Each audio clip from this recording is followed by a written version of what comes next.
आज टूनी चिड़िया ने मुझे सब पक्षियों के सामने जलील किया है।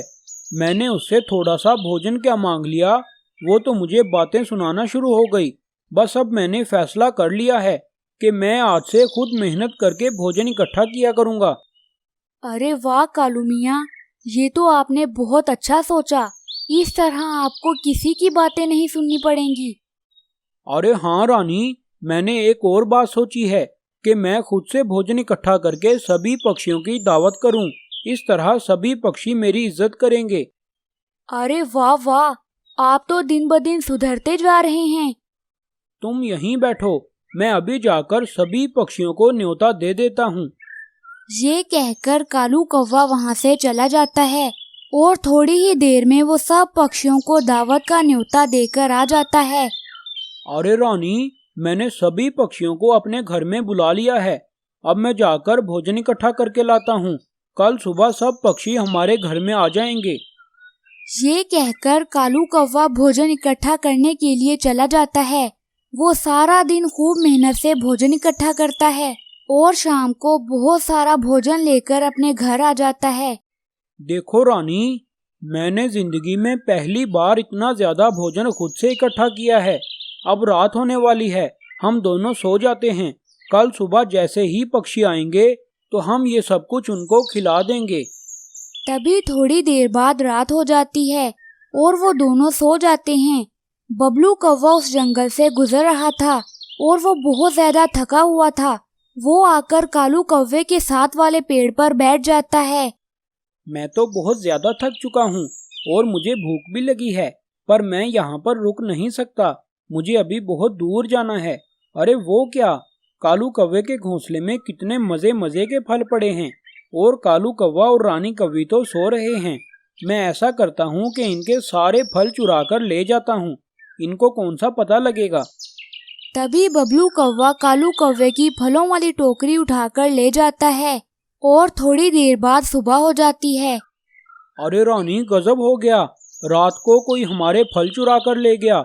अब हम पक्षियों को क्या खिलाएंगे? इस तरह तो सब पक्षी हमारा मजाक उड़ाएंगे। कालू मियाँ, अब हम क्या करेंगे? हमें तो पता भी नहीं कि हमारे फल कौन चुरा कर ले गया है। अरे मैं ऐसे नहीं बैठ सकता, मैं जाकर दोबारा से भोजन इकट्ठा करूंगा। ये कहकर कालू कौवा बेचारा फिर से जंगल में भोजन ढूंढने के लिए चला जाता है। बहुत देर उड़ने के बाद आखिर उसे जमीन पर गंदम के दाने नजर आते हैं। जैसे ही वो उन दानों के पास गया तो वहाँ पर एक उल्लू आ गया।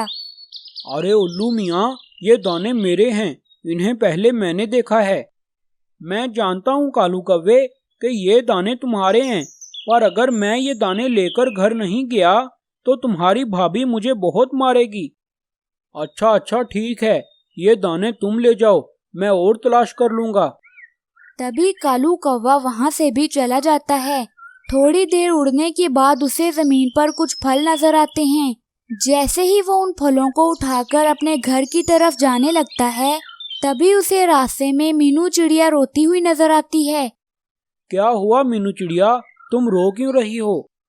कौवे भैया, मुझे बहुत जोर की भूख लगी है और भूख की वजह से मेरे पेट में बहुत दर्द हो रहा है।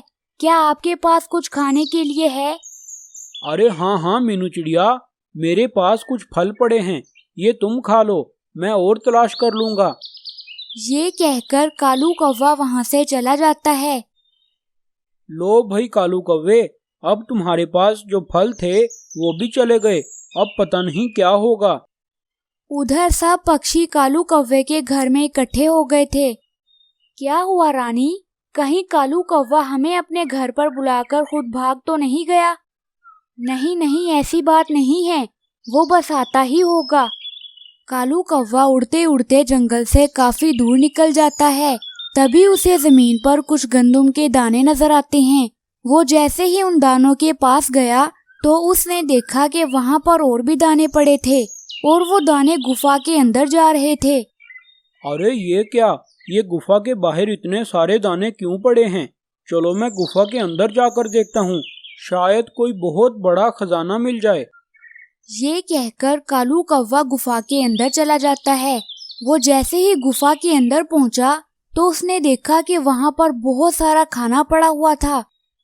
अरे वाह, मेरी तो लॉटरी लग गई। मुझे इतना ज्यादा खाना मिल गया। लगता है आज मैंने पक्षियों की मदद की, इसीलिए मुझे इतना ज्यादा भोजन मिल गया। तभी कालू कौवा वो सारा भोजन उठाकर वहाँ से चला जाता है और जाकर सभी पक्षियों को दे देता है और सब पक्षी बहुत मजे से वो भोजन खाते हैं।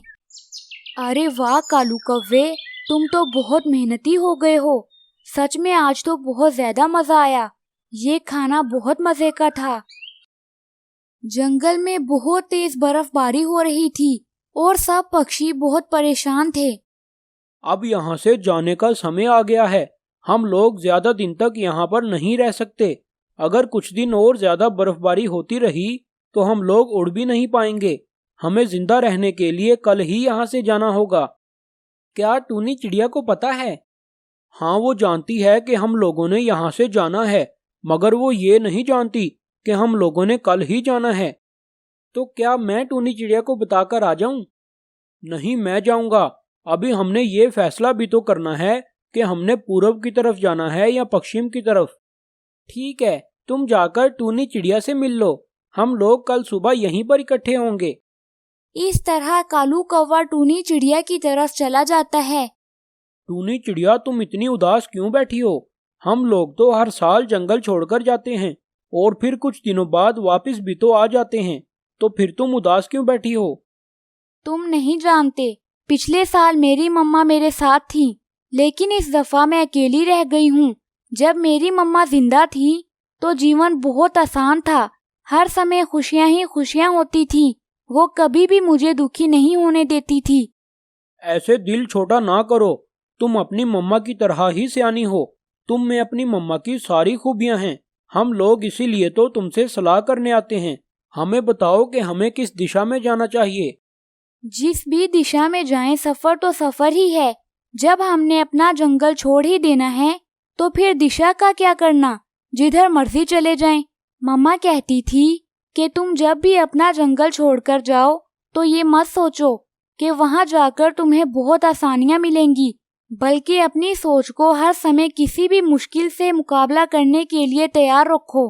बेहतर है कि हम लोग इस दफा पूरब की तरफ जाएं। बाकी तुम सब लोग जो निर्णय लो, मुझे वो कबूल है।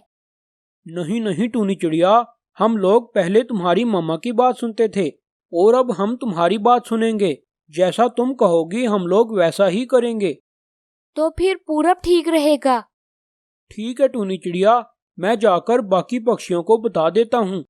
ये कहकर कालू कौवा वहाँ से चला जाता है और अगले दिन सब पक्षी उसी जगह पर इकट्ठे हो जाते हैं और अपना सफर शुरू कर देते हैं और वो लोग अपना जंगल छोड़कर बहुत दूर निकल जाते हैं। हमें उड़ते हुए काफी देर हो गई है, अब हमें थोड़ा आराम कर लेना चाहिए। हाँ, मैं भी यही सोच रहा था। हम लोग इसी बहाने पानी भी पी लेंगे और थोड़ा सा दाना भी खा लेंगे। इस तरह हमारी थकावट भी दूर हो जाएगी। हाँ हाँ, मुझे भी बहुत जोर की भूख लगी है और मैं बहुत ज्यादा थक भी गया हूँ। अब हमें थोड़ी देर आराम कर लेना चाहिए। हम लोग सुबह से उड़ रहे हैं। तभी सब पक्षी वहीं पर रुक जाते हैं और थोड़ी देर बाद शाम हो जाती है। तो प्यारे दोस्तों, अगर आप इस कहानी का अगला भाग देखना चाहते हो तो हमें कमेंट करके ज़रूर बताएं और हमारी वीडियो को लाइक करके हमारे चैनल को सब्सक्राइब कर दें ताकि इस तरह की हर आने वाली वीडियो सबसे पहले आपको मिले।